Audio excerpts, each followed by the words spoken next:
अस्सलाम वालेकुम नाज़रीन, आज का सच के साथ मैं हूं नदीम हुसैन। पाकिस्तान जो है इस वक्त बुनियादी तौर पर जिन चैलेंजेस में घिरा हुआ है वो नए नहीं हैं। ये चैलेंजेस जो हैं ये पाकिस्तान के बनने के साथ ही आए थे और अब तक चले जा रहे हैं। मैं अपना 1994 का एक आर्टिकल देख रहा था और उसका उन्वान था सेफ पाकिस्तान। उस वक़्त भी यही सूरत हाल थी, यही मनाजिर थे, यही IMF था, यही फाइनेंशियल सिचुएशन थी और हम ये बात कर रहे थे कि आगे कैसे बढ़ना है। इस वक्त हालात और वाक़यात जो हैं वो ज़ाहिर है कि बहुत आगे जा चुके हैं। दहशत गर्दी बुनियादी मसला, सियासी अदम इस्तेकाम जो है उसका भी अभी तक कोई इलाज नहीं हो पाया है। इसके साथ साथ मईशत जो है, यकीनन आज एक अच्छी खबर ज़रूर आई कि मूडीज़ ने पाकिस्तान की रेटिंग जो है वो एक दर्जे बेहतर कर दी है और पाकिस्तान के जो मुआशी इशारे हैं उनके ऊपर एतमाद का इजहार किया है और उस पर वज़ीर आज़म ने कहा है कि ये हुकूमत की पॉलिसीज़ का नतीजा है कि मईशत जो है वो इस्तेकाम की जानिब गामज़न है। लेकिन ये इशारे जो हैं ये अवाम की मुश्किलात, तकलीफ़ और कर्ब में अभी तक कोई कमी जो है वो नहीं कर पाए हैं। बलूचिस्तान में जो वाक़या हुआ है उसने पूरे मुल्क को हिलाया है और ये सूरत हाल को लेकर वज़ीर आज़म आज कोयटा में थे, साथ आर्मी चीफ भी थे। एपेक्स कमेटी जो है उसका वहाँ पर इजलास हुआ और उसमें वज़ीर आज़म ने कहा कि दहशत गर्दी जो है उसको कुचल दिया जाएगा, शहदा का खून जो है वो रायगान नहीं जाने देंगे। बलूचिस्तान में बहुत दिल खराश वाक़या पेश आया है और उसके ऊपर सबको जो है अफसोस है। ये वाक़यात जो हैं ये भी आज के नहीं हैं, ये भी काफ़ी अरसे से हो रहे हैं और हर चीज़ जो होती है वो एक सियासी हल की मुतकाज़ी होती है। अब देखने की बात यह है कि इस वक्त पाकिस्तान के अंदर जो सियासी अदम इस्तेकाम है उसको कैसे बेहतर जो है वो किया जा सकता है, लेकिन उसकी भी कोई सूरत हाल जो है वो दिखाई नहीं दे रही। हुकूमत है, चल रही है, चलती रहेगी। बानी PTI का मसला जो है वो अपनी जगह पर मौजूद है, उनकी पार्टी खलफशार का शिकार है और बुनियादी तौर पर खैबर पख्तूनख्वा के अलावा वो कहीं और पर अपनी ताकत का जो है वो मुजाहरा नहीं कर पाए हैं, लोग बाहर नहीं निकले हैं और उनकी क़यादत जो है वो भी उस हवाले से तितर बितर है या वो उस तरह की जज्बा दिखाने से कासिर है जो ऐसे हालात में ज़रूरी होता है। पार्लियामेंट के अंदर जो क़यादत ओहदे लेकर बैठ गई है वो बयान तो देते हैं लेकिन उससे आगे जाने के लिए तैयार नहीं है। अब 8 सितंबर के जलसे की बात है, होता है नहीं होता ये तो आने वाला वक्त ही बताएगा, लेकिन इस हवाले से बहुत से तहफ़्फ़ुज़ात का इज़हार अभी से किया जा रहा है। बानी PTI ने कहा है कि मफरूर क़यादत सामने आए, सरेंडर करे, मुकदमात का सामना करे, लेकिन वो भी सूरत हाल जो है वो आगे बढ़ती हुई दिखाई नहीं दे रही। ये जो चैलेंजेस हैं क्या हल नहीं है, करना नहीं चाहते हैं, मसाइल जो हैं वो कंट्रोल में नहीं हैं, बिगाड़ जो है वो बहुत ज़्यादा आ गया है और हालात जो हैं वो मुल्क को किस जानिब लेकर जा रहे हैं, इस पर करेंगे बात। मेरी आज की मेहमान शख्सियत जो है वो सीजन पॉलिटिशियन है, पाकिस्तान के साबिक वज़ीर आज़म रहे हैं। आम पाकिस्तान उन्होंने पार्टी की अब बुनियाद रखी है, उसके वो कन्वीनर हैं, अवामी मसाइल जो हैं उसका बुनियादी एजेंडा है। उनसे बात करते हैं। शाहिद खाकान अब्बासी साहब, पहले तो ज़रा बलूचिस्तान से शुरू करते हैं। आप भी वज़ीर आज़म थे और आपके दौर में भी ये दहशत गर्दी के वाक़यात बड़े तवातुर के साथ हुए थे। मौलाना अब्दुल गफूर हैदरी का भी हमला था और ये चीज़ें जो थी ये थीं और आप ख़ुद भी गए भी थे। क्या बलूचिस्तान का जब आप उस जगह पे बैठ के चीज़ों को देख रहे थे, आपको क्या बुनियादी मसला दिखाई दिया वहाँ पे? देखिए, बुनियादी मसला बयान करने से पहले ये देख लें कि पहले दहशत गर्दी के हमले होते थे। अब जब आप लोगों को बस से उतार कर इस बुनियाद पर गोली मार रहे हैं कि ये फ़लाने सूबे का है या नहीं है, ये ज़रा बात कुछ और नोयत की है। हल हमेशा हम हल ढूंढते हैं, हल आइन के अंदर है। बलूचिस्तान की आवाम को उनके राय का एहतराम करें, वहाँ पर इलेक्शन रिग नहीं होने चाहिए। उनकी जिसको वो वोट देते हैं उसको वहाँ पर सियासी निज़ाम को चलने दें। उनको अपने हकीकी लीडरशिप को सामने लाने दें, फिर बलूचिस्तान के मसाइल हल होंगे। ये जो हम मसनूई लीडरशिप पैदा करते हैं, ये बलूचिस्तान के मसाइल हल नहीं कर सकती हैं। कितने तजर्बे हमने कर लिए हैं। बलूचिस्तान से एक आदमी आया, उसके पास कोई वोट नहीं था सेनेट में, वो सेनेट का चेयरमैन बन गया। ये इस तरह बलूचिस्तान के मसाइल हल होंगे। एक निगरान वज़ीर आज़म भी आ गए जी, नहीं, हम ये समझते हैं ना, हम ये चीज़ें हम कर देते हैं तो वो बलूचिस्तान सारा खुश हो जाता है। वो खुश नहीं होते। उनको अपनी हकीकी मानों में जो उनके लोग हैं, जिनको वोट देना चाहते हैं, गलत फैसला ही कर देंगे ना। एक दफ़ा गलत करेंगे, दूसरा सही कर देंगे। आप उनको वहाँ लिस्टें बनाते हैं, ये जीतेगा, ये हारेगा, खुदा हाफिज़। ये फरमाइएगा कि जैसे आपने बात की, मैं इसको दूसरे स्टेज पे लाना चाह रहा था कि वहाँ शनाख्ती कार्ड देखकर और बसों से उतार कर, ये पहला वाक़या नहीं है। इससे पहले भी हुए हैं कि शनाख्त करके लोगों को जो है वो मारा गया है। अब ये इसका क्या पहलू है इसके अंदर कि ये ऐसा क्यों अब होना शुरू हो गया है कि शनाख्त करके जो है मारा जाए? क्या ये एक मुनाफरत पैदा करने की कोशिश है या एक ये अलामती कत्ल है? सर ये देखें, ये जब आपका घर कमज़ोर होगा, आपके दुश्मन आपको और कमज़ोर करना चाहेंगे। ये कोशिश है कि आज मुल्क के अंदर ये फ़ज़ा पैदा की जाए, जो बातें ख़त्म हो गई थी कि पंजाब ये कर रहा है, पंजाब वो कर रहा है, दूसरा सूबा ये कह रहा है, दूसरा सूबा ये कह रहा है। ये चीज़ें ख़त्म हो गई थी। जब आपका घर कमज़ोर होगा, आपके दुश्मन ये सब काम करेंगे। तो इसलिए आपको डिस्टेबलाइज़ करने की, जब आप खुद मामलात को दुरुस्त नहीं करेंगे, जब मुल्क में सियासी अदम इस्तेहकाम होगा, आइन का एहतराम नहीं होगा, अवाम की राय का एहतराम नहीं होगा, फिर ये चीज़ें होती हैं। आपके दुश्मन करेंगे ये काम, उनको मौका मिल जाता है। आप ये जो इस वक्त वहाँ बलूचिस्तान में एक सियासी उबाल जिसको कहा जा रहा है, और फिर ये बात कही गई कि लापता अफराद का भी एक अजीब सिलसिला है कि पहले भी जिसको लापता डिक्लेयर किया गया वो दहशतगर्द हमले में मारा गया, अब फिर जिसको लापता डिक्लेयर किया गया वो दहशतगर्द हमले में मारा गया। फिर ये भी कहा गया कि जो लोग वहाँ पे बड़ी इस हवाले से आवाज़ उठा रहे हैं वो इस सूरत हाल के ऊपर क्यों खामोश हैं कि जहाँ पर इस नौइयत का कत्लेआम हो। देखिए, खामोश कौन खामोश है? जो लोग लापता हैं या गुमशुदा हैं, उनकी अभी तक तो तादाद का तयन नहीं हो सका कि कितने लोग हैं। नाम तो बाद की बात है। इतना बड़ा तादाद है। जो गुमशुदा अफराद के नुमाइंदे हैं वो सैकड़ों हज़ारों में बताते हैं। जो इंतज़ामिया है वो बताती है ये पता नहीं 150 हैं या 110 हैं। तो किस भी बात पर यकीन करेंगे? जो भी हैं वो आपके शहरी हैं। पता तो करें वो कहाँ गए हैं, पर्चा दर्ज कर दें। ये आदमी नहीं मिल रहा, उसके वरसा कह रहे हैं ये यहाँ पे नहीं है, तो पर्चा दर्ज कर दें, पता करें कहाँ पर है। आप कम से कम ये एक तयन तो करें कि कौन से लोग हैं जो गुमशुदा हैं। 20 साल से, मेरा ख्याल है 20 साल या 15 साल होने लगे आपने गुमशुदा अफराद का कमीशन बनाए हुए। पूरा दफ्तर है, आप जाके देख लें। ये इस्लामाबाद में मेरा ख्याल G9 में या G8 के अंदर दफ्तर है। उस दफ्तर के जो सरबराह हैं वो एक साबका जज हैं सुप्रीम कोर्ट के, जो नैब भी चलाते रहे। वो भैया के वक्त नैब भी चलाते थे, ये भी चलाते थे।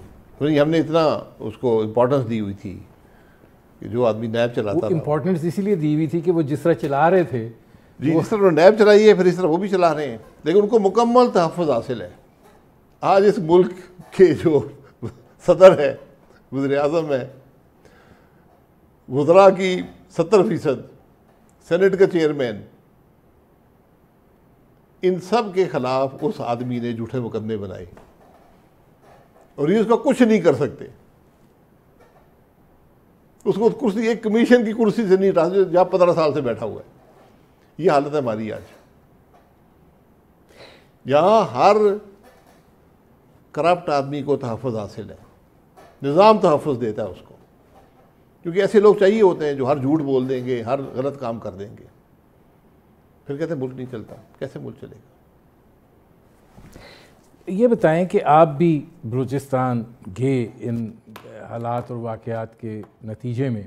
बहुत सारी चीज़ें वहाँ पर अपनी जगह पे हैं, ठीक है, एहसास महरूमी भी है, तरक्याती अमल वहाँ पे बहुत कमज़ोर है, एडमिनिस्ट्रेटिव ढांचा जो है वो तो एक जितना वहाँ पे करप्शन है शायद कहीं किसी और सूबे में हो। तो जब वहाँ बात होती थी, चाहे वो चंद साल पहले का ही है, लेकिन उससे एक चीज़ तो समझ में आती है कि ये कॉन्फ्लिक्ट्स जो हैं इनकी वजह क्या है और क्या इसका सियासी हल है या इसका हल जो है वो ताकत के इस्तेमाल से मुमकिन है, कैसे मुमकिन है? देखिए, ताकत अगर आप पे हमला हो रहा है, आपने जवाब तो देना है ना। आप चुप करके तो नहीं बैठ सकते। ताकत उस खराबी का आपने मुकाबला करना है, उस खराबी की वजूहत क्या है आपने वो भी पता करना है कि खराबी कब तक चलेगी। आपको याद है 70 के अशरे में क्या हुआ था? फिर एक अमन का ज़माना आया, बहुत अरसा कुछ नहीं हुआ, फिर ये मामला क्यों पैदा हुआ है पिछले 10-15 साल में? तो आपको इस मामले की जड़ तक पहुंचना है कि मसला है क्या, इसका हल क्या है। आखिर आपके सामने भी तो आया होगा ना कि इसकी जड़ क्या है। इसकी जड़ मैंने आपको बता दी है। हम आइन का एहतराम नहीं करते, हम उन लोगों की राय का एहतराम नहीं करते। वहाँ पे आप इलेक्ट नहीं होने देते, जो लोग हैं वहाँ के जिसको वोट डालते हैं वो इलेक्ट नहीं होता। मैं हकीकत से कहता हूँ, बलूचिस्तान में लिस्ट बनती है, आज की नहीं हमेशा से बनती आई, ये जीतेगा या हारेगा। फिर आप कैसे कैसे होगा ये मामला तय? उनकी राय का एहतराम करें। अंग्रेज से सबक लेना, अंग्रेज ने क्या कहा था, पढ़ ले तारीख को। अंग्रेज ने रिस्पेक्ट, वो सिर्फ इज्जत मांगते हैं, अपना हक मांगते हैं। आप वो देने को तैयार नहीं है। अब ये फरमाइएगा कि प्राइम मिनिस्टर साहब भी आज गए हैं, आर्मी चीफ भी गए हैं, एपेक्स कमेटी का इजलास भी हुआ है, और जो जिस तरीके से और जिस मनसूबा बंदी के तहत ये हमले हुए हैं, इससे पहले इस नौइयत की इस तर्ज के ऊपर नहीं देखा गया कि मुख्तलिफ़ जगहों के ऊपर एक कोऑर्डिनेटेड ये सूरत हाल जो है वो हुई हो। आप क्या देख रहे हैं कि इसके अंदर इंडिया जो है वो किस हद तक इन्वॉल्व है, और ये जो सारा सिलसिला इतना कोऑर्डिनेटेड हुआ है वो जाहिर है एक इंडिजिनस मनसूबाबंदी आप समझते हैं वो की जा सकती है? देखिए, मैंने आपको पहले कहा कि जब भी आपका घर कमज़ोर होगा, आपके दुश्मन उसको इस्तेमाल करेंगे, आपको मज़ीद कमज़ोर करेंगे, यहाँ पर इंतशार पैदा करेंगे। हिंदुस्तान आपको दुश्मन है, उसे खैर की तवक्को मत रखें, वो करेगा। हमने अपना घर दुरुस्त करना है, इस मामले की जड़ तक पहुँचें। ये असल बात है। जो करने वाले हैं वो तो वहीं के रहने वाले हैं ना। वो क्यों आज मुल्क से इतने दुश्मनी रखते हैं, इसकी क्या वजूहत हैं, ये पता करें। हमने एक लंबी तारीख है बलूचिस्तान की, हमने कभी भी उनको न इज़्ज़त दी, ना उनको राय का एहतराम किया। ये दो बुनियादी बातें दें, बलूचिस्तान ठीक हो जाएगा।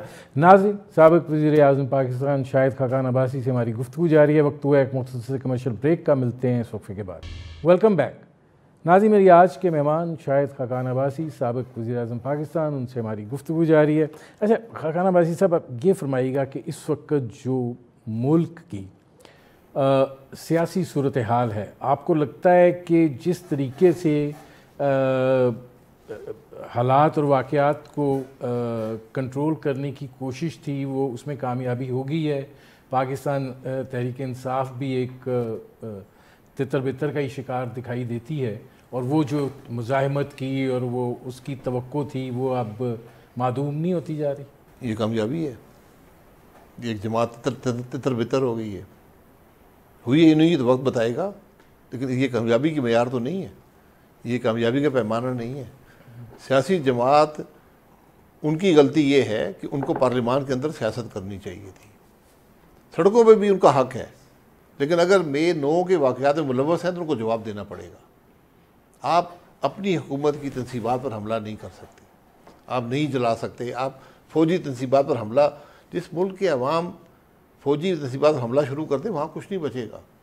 तो इसलिए हुकूमत की नाकामी ये रही कि आज 15-16 महीने गुजर गए, प्रोसिक्यूट ही नहीं किया किसी को अदालती निज़ाम में लेकर ही नहीं आए, किसी को सजा ही नहीं हुई। अब लेकिन वो अगर वो अदालती निज़ाम में लाए भी तो हुकूमत ये शिकवा करती है, और दूसरी तरफ से भी ये शिकवा आता है कि अदालती निज़ाम जो है वो अदल फराहम नहीं कर सका है, वो उस तरीके से नहीं परफॉर्म कर सका है, और बुनियादी तौर पे वो रुकावट है। तो अदालती निज़ाम ठीक करना मेरा काम है या उनका काम है जो इक़्तिदार में है? दुरुस्त करें निज़ाम को, जजों को करप्ट मत करें, जजों की करप्शन मत कबूल करें, उन पर मत दबाव डालें, उनसे मत गलत फैसले लें, गलत जजों को मत हाई कोर्ट में लगाएं जिससे आपकी नाराज़गी और सुप्रीम कोर्ट में उसको ले जाएं। मतलब हमने पूरे निज़ाम को ही ख़राब कर दिया। आज पूछे ना चीफ जस्टिस से कि भाई ये आपके नीचे, आज हुकूमत खुद कह रही है हमें एतमाद नहीं है पाकिस्तान की अदालतों पर, ये कह रहे हैं ना, आप ये बात कर रहे हैं ना कि मुल्क का वज़ीर-ए-आज़म कह रहे हैं या हुकूमत के जो एहलकार कह रहे हैं, वज़रा कह रहे हैं, जो भी कह रहे हैं कि जी हमें अदालत के निज़ाम से कुछ नहीं मिलेगा, और फिर खौफ नहीं है कि आगे क्या होगा। अदालत का निज़ाम जो है उसका जिम्मेदार कौन है? चीफ जस्टिस है मुल्क का, उनकी जिम्मेदारी है दुरुस्त करें निज़ाम को। जब हुकूमत मान रही है कि हमारे अदालतों में इंसाफ नहीं है तो पीछे क्या रह गया? फिर आपको हक है इन कुर्सी पर बैठने का। ये अजीब बात है कि आपकी तनसीबात पर लोग हमलावर हुए, आप उनको अदालत में नहीं लेके जा सके। आज 15 महीने 16 महीने गुजर गए। तो फिर आज पूरी हुकूमत का निज़ाम मुंतशिर है, कोई निज़ाम रहा नहीं है, अवाम का एतमाद उठ गया है हुकूमतों पर, अदालतों पर, मुल्क की लीडरशिप पर। आप बाहर देखें क्या हालात है मुल्क के अंदर।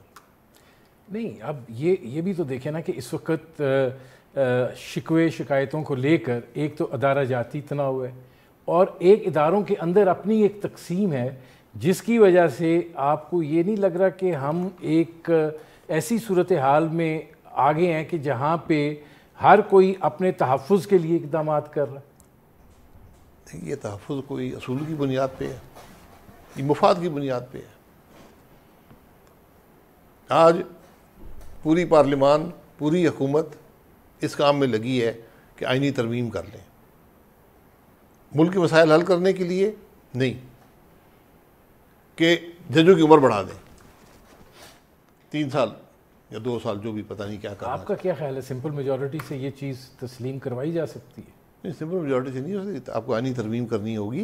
लेकिन क्या आज ये पाकिस्तान का मसला है? लेकिन आईनी तरमीम के लिए आपके नंबर्स हैं। मुझे नंबर्स का मेरा काम नहीं है, मैं तो सोच की बात कर रहा हूँ ना। हाँ। सोच की सर, नंबर्स भी यहाँ पूरे हो जाते हैं, कोई बड़ी बात नहीं है, यहाँ नंबर भी पूरे हो जाएंगे। लेकिन मैं ये सोच रहा हूँ कि आज मैं कह रहा हूँ, आज पाकिस्तान के मसले का, पाकिस्तान का बड़ा मसला ये है कि जजों की उम्र 3 साल बढ़ा दी जाए। आज पूरी पार्लियामान इस पर लगी हुई, पूरी हुकूमत इस बात पर लगी हुई है, या हम 6-7 जज और अपॉइंट कर दें सुप्रीम कोर्ट में, ये कोशिश है। पहले एडहॉक जज लगाने की कोशिश की। मैं तो उन लोगों को सलाम पेश करता हूँ जिन्होंने काम नहीं आते। आप क्या कर रहे हैं यार मुल्क के साथ? हर इदारे के अंदर, मैंने आपने कहा, हर तनाव है, पता नहीं क्या ढूंढ रहे हैं। लेकिन ये कुर्सियों की जंग जो है ना, हुकूमत को भी तो खाइफ है ना कि अक्टूबर में रिटायर होना है जस्टिस काजी फाइज ईसा साहब ने, और वो ये समझते हैं कि मुश्किलात पैदा हो जाएंगी। नहीं, क्यों मुश्किलात पैदा होंगी? क्या सुप्रीम कोर्ट का जो जज आएगा वो कानून के खिलाफ फैसले करेगा? मखसूस नशिस्तों पर क्या मौक़िफ़ है? कानून के खिलाफ फैसला है। वो कहते हैं जो पार्टी गई नहीं उसको आपने अकोमोडेट किया, और फिर उसको कानून पढ़ा है आपने कभी? हुकूमत ने कानून देखा है? कहीं लिखा हुआ है, कहीं लिखा हुआ है कि मैं 50% सीटें लूँ, जनरल सीटें, और मुझे 100% रिजर्व सीटें मिल जाएं? ये लिखा हुआ है कहीं पे? कानून की स्पिरिट क्या है? ये कानून बनाए, सारे कानून बनाने वाले यहाँ बैठे हुए हैं असेंबलियों के अंदर। क्या, क्यों, कैसे कानून बनाया था? क्या इंटेंट थी आपकी? कानून आइन की तशरीह अल्फाज से नहीं होती, आइन की तशरीह बनाने वाले की नीयत से होती है। बनाने वाले की नीयत के ऊपर डिबेट होती है अदालतों में। यहाँ तो बनाने वाले सब बैठे हुए, आज सारे इक़्तिदार में, सारे इक़्तिदार में, मिलन भी इक़्तिदार में, पीपल्स पार्टी भी इक़्तिदार में, और फराद भी अक्सर वहाँ मौजूद हैं। मुझे बताएं ना, आपने ये कहा था कि यार जो बदर बांट कर लेंगे सीटों की, मुझे बताएं। मैं हम 20 आदमी हैं, मेरी बात सुनो, हम 20 आदमी हैं, हम इंडिपेंडेंट इलेक्ट हुए, तो अगर 20 जो है वो जनरल सीटों का 10% है, तो मुझे 10% सीटें मिलनी चाहिए ना। हम 20 इकट्ठे हो गए, हमने एक जमात में शमूलियत कर ली। अब हम उस जमात की पार्लिमानी पार्टी हैं, उस जमात ने इलेक्शन नहीं लड़ा था, वो अपनी लिस्ट नहीं दे पाई थी, तो इसका हल क्या है? इसका हल आपको आइन में मिलेगा कि जितनी आपके पास सीटें इतनी आपको लिस्ट, एक टेक्निकलिटी है, लिस्ट दे दें। तरीका ये होता है, इलेक्शन कमीशन कहता है आपकी ये पार्टी बन गई है, आप लिस्ट दे दें। आपकी जमात की पार्लिमानी सुन्नी इत्तेहाद काउंसिल जो भी है, उसने इलेक्शन में हिस्सा नहीं लिया, लिस्ट नहीं दी थी, अब ये 20 या 100 जो बंदे भी शामिल हो गए, इतने फीसद सीटें आपकी हैं, नाम दे दें ताकि उनको। आखिर पेशावर हाई कोर्ट के 5 जजों ने मुत्तफिका फैसला भी तो दिया था ना, वो भी किसी कानून के सर मैं फैसला दिया, सुप्रीम कोर्ट ने रद्द कर दिया। यही तो वो हुकूमत खाइफ है कि अगर ये रद्द हो सकता है, और फिर जब वो पूरा नहीं, मैं आपको बताऊं, पूरा बेंच जब बैठा तो जस्टिस काजी फाइज ईसा ने अपना फैसला सुनाया, 8 जजों की तरफ से मंसूर अली शाह साहब ने फैसला सुनाया, 2 जजों ने इख्तलाफी नोट अपना खुद सुनाया। पूरी दुनिया में ऐसे होता है, कोई नई बात नहीं है, डिसेंटिंग वॉइसेस आती हैं, डिसेंटिंग व्यू पॉइंट आता है। लेकिन जब कोर्ट के अंदर एक फैसला सुनाया जा रहा है, चाहे उसमें अक्सरियती फैसला जो भी था, वो चीफ जस्टिस साहब जो थे वो उन्होंने ओन ही नहीं किया उसको, मंसूर अली शाह साहब पकड़ के फैसला सुना दिया। अब मेरे भाई फैसला हो गया ना, बात खत्म हो गई यार। गलत है ये सही है, मेरी नज़र बिल्कुल सही फैसला है, कोई उसके अंदर गलती नहीं है। आपने तशरीह कर दी आइन की, जो मकसद था वो क्लियर कर दिया। अब आप फिर आइनी तरमीम को सुप्रीम कोर्ट ही ख़त्म कर दें,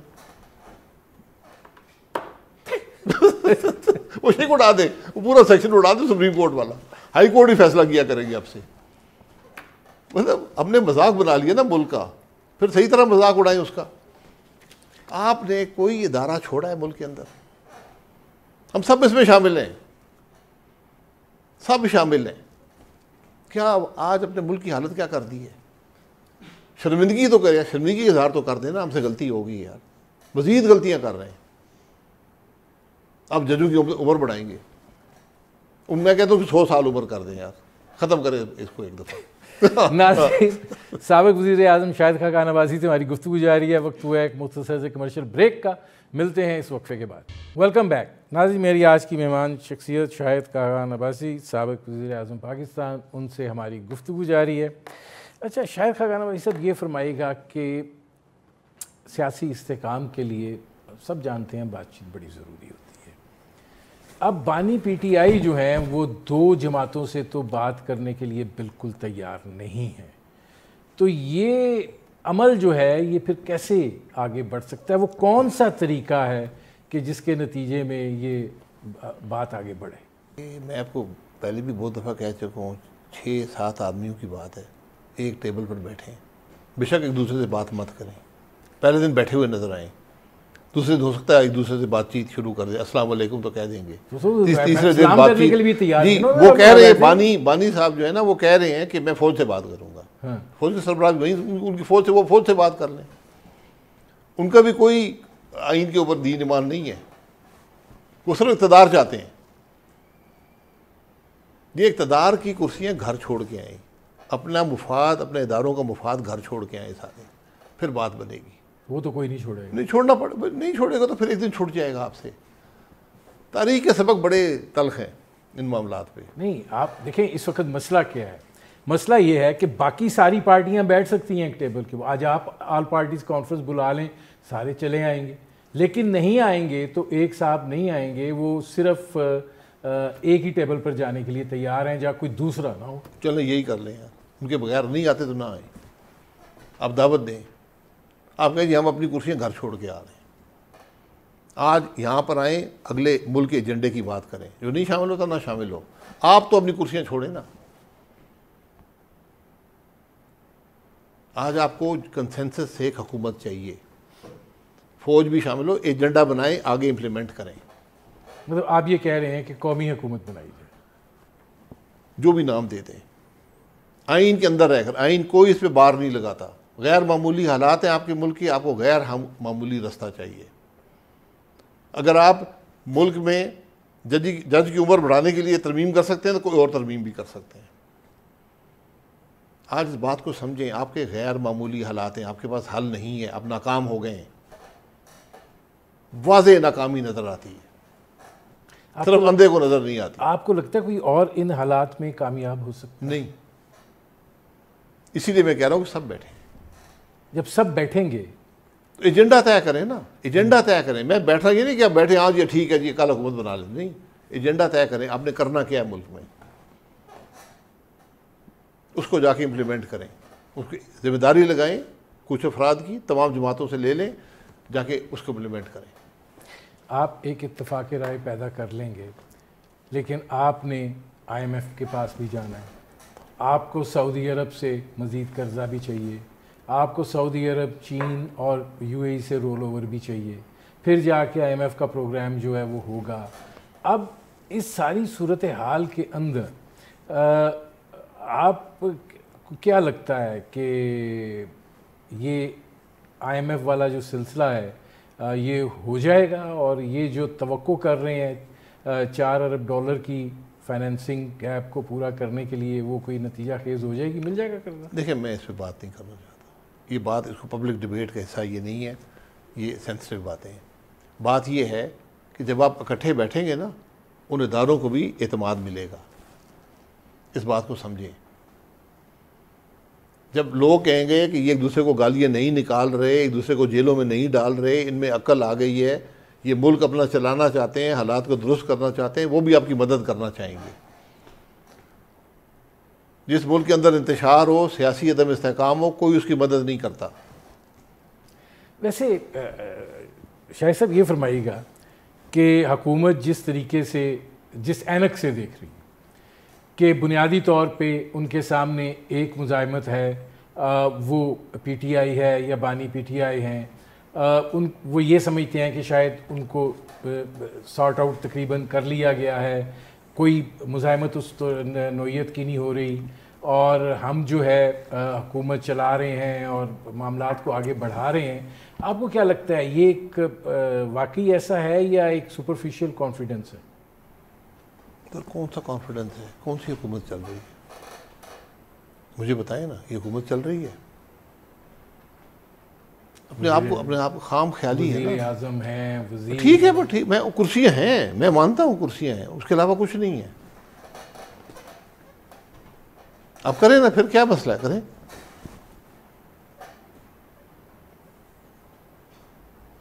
अब ये बताइए कि जो असल इशू है, ज़रा उस तरफ आते हैं कि ये असल इशू नहीं है। ये असल इशू जो है ना, वो लोगों का ज़हनी इख्तलाज है, जो ये बिजली के बिलों वाला मामला है और उसमें IPPs की जो डिबेट है।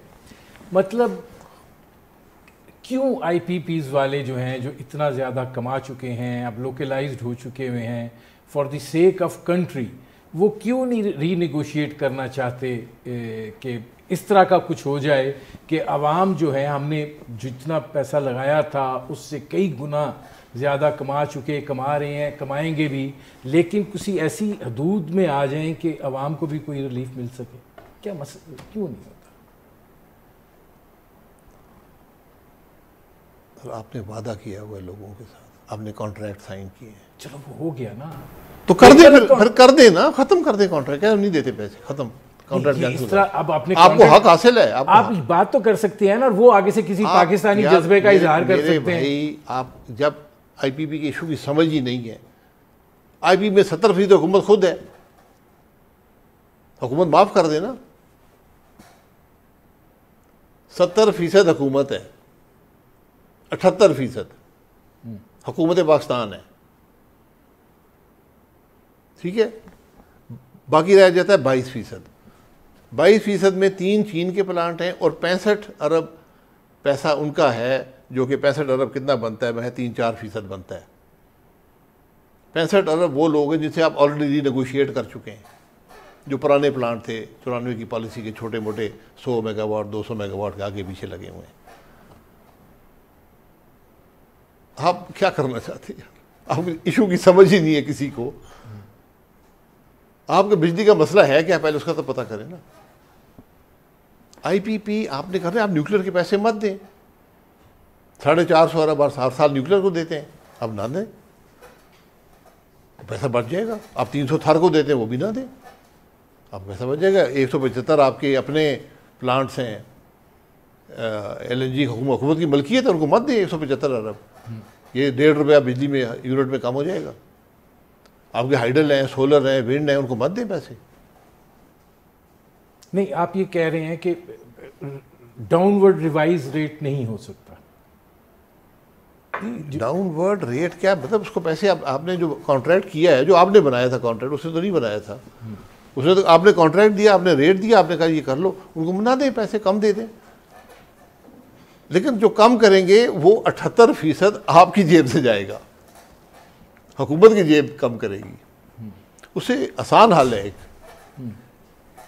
आप IPPs को आप देते हैं 1800 अरब 1900 अरब, सूद आप दे रहे हैं 9000 अरब। सूद ना दें बैंकों को थोड़ा सा, वो आसान हल है।